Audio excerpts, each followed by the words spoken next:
I'm sorry. I'm sorry. I didn't mean to poke you in the eye. Hi, YouTubers. You might know me from Instagram, you might know me from Facebook, you might not know me at all. Mostly I tend to gear my posts about like health and fitness, but recently I announced on Instagram and Facebook that I am pregnant. So I thought it would be really interesting to start documenting kind of what has been happening over the past few months. I know a lot of people do week by week updates on YouTube. I'm a little behind for that, so right now I would just like to start just kind of letting you guys know what's been happening in my first trimester.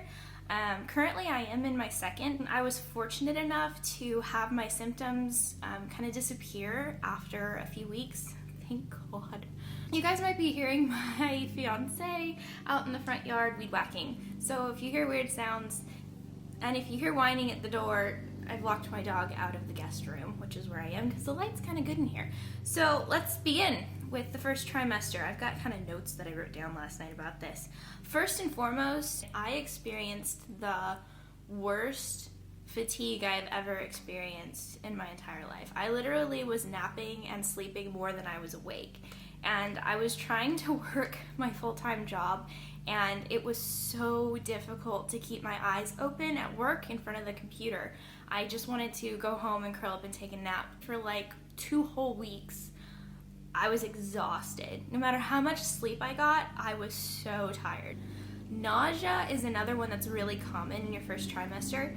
I definitely felt, about the time that the fatigue set in, I started feeling really nauseous.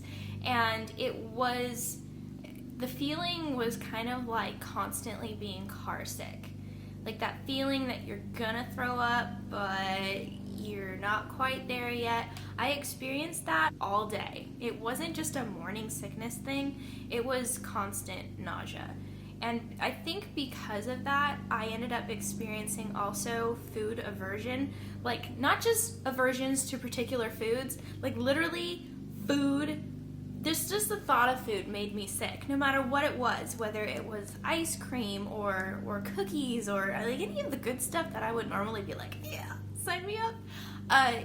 No, I didn't want any of it. It made me feel so sick to think about food.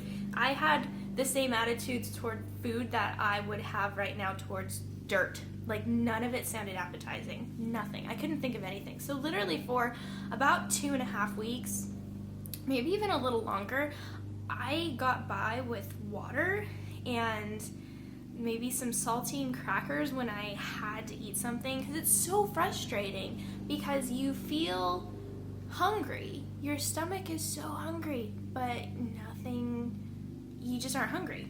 Like, mentally, you're not hungry. Like, there's a gap between your brain and your stomach somewhere, and they weren't cooperating. I hated food.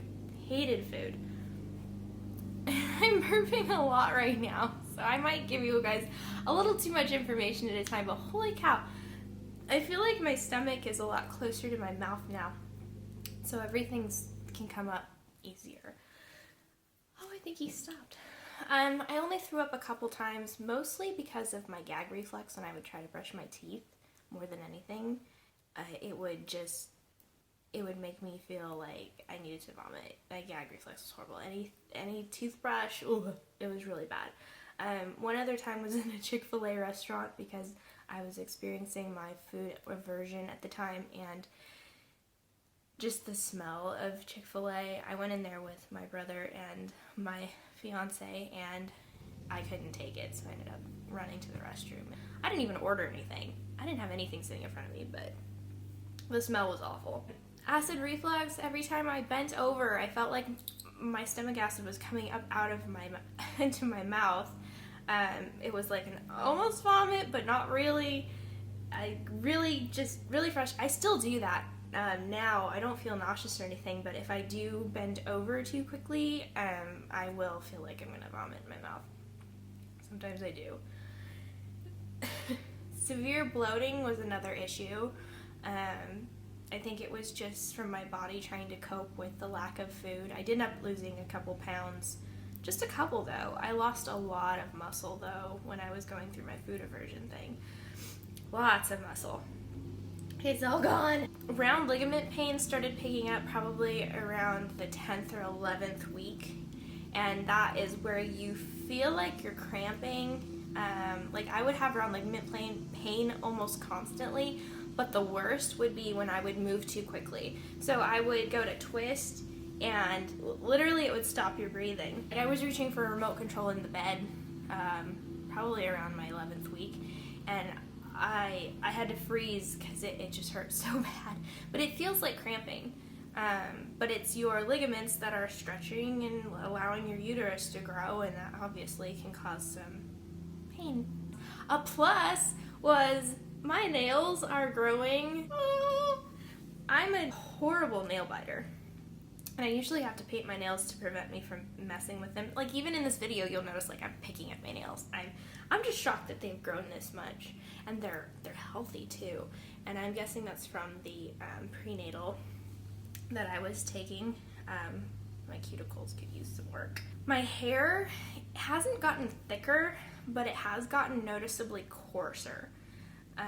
In the shower when I shampoo, normally I've been able to just rinse it out and my hair is somewhat, it's fine, but I have a lot of it. Normally I can run my fingers through my hair after I put in the shampoo. I don't even have to do a lot of conditioner. Well, since getting pregnant, my hair is like a matted mess. Every time I try to shampoo it, like, it's awful. Boobs. The boob fairy definitely arrived. I was a B cup before my hypothyroidism kicked in, and I jumped up. I totally surpassed the C. I went straight to a D cup. So when I got pregnant, I was a D cup. I'm afraid to know what I am now, just because big boobs have always scared me. I'm a small person. I'm very top heavy at the moment as it is. I'm guessing I am double D or 1 grade above. I have just been wearing nursing bras that have, like, they can fit a range of boob sizes. So they've definitely grown. They started growing probably around the 10th week, and I don't think they've slowed down yet.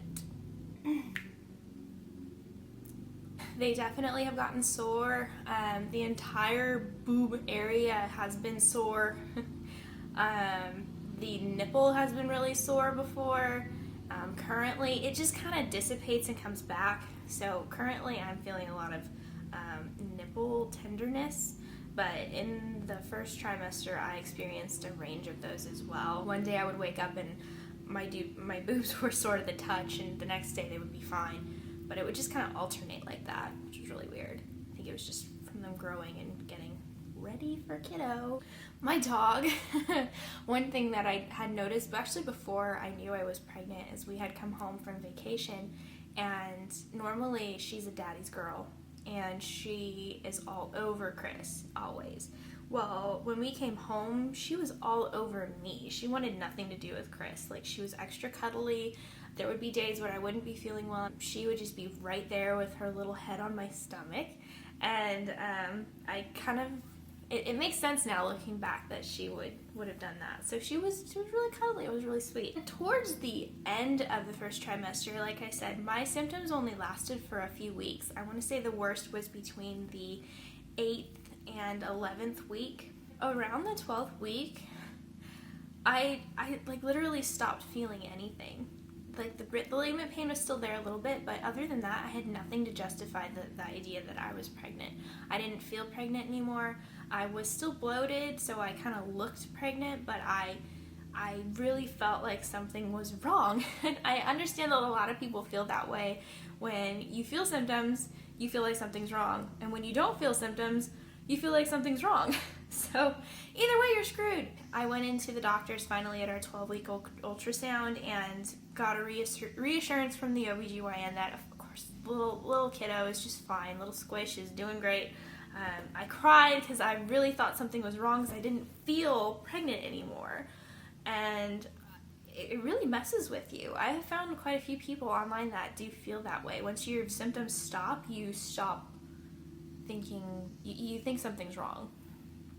I would rather feel bad and know that I'm pregnant than not feel anything and be like, I purchased a few items in my first trimester, but I'm going to be posting a separate video just to kind of show you guys what helped me survive, especially with my food aversion and my discomfort from round ligament pain, what just kind of kept me going at work, because I still worked my full-time job. I still am working my full-time job, nothing wrong there, but during my first trimester it was a bit difficult. So I will go ahead and post a separate video on that. I will also hope to start posting a few updates, maybe not weekly, but I mean, heck, maybe I'll try weekly and see where I'm burping again, where we go from there. I also would like to post a video on how this whole thing happened. I mean, obviously you know how it happened. Our story's a little unique in how it got started. So I hope you guys enjoyed this video. I do plan on posting a few more. Hang tight. I hope every few weeks, if not every week, that we can get something going. And I'm excited to see where this goes, because as of today, I am 15 weeks and 6 days pregnant. I will be 16 weeks tomorrow. So I look forward to posting more videos and sharing more info with you guys as I go through this journey. So I'll see you next time.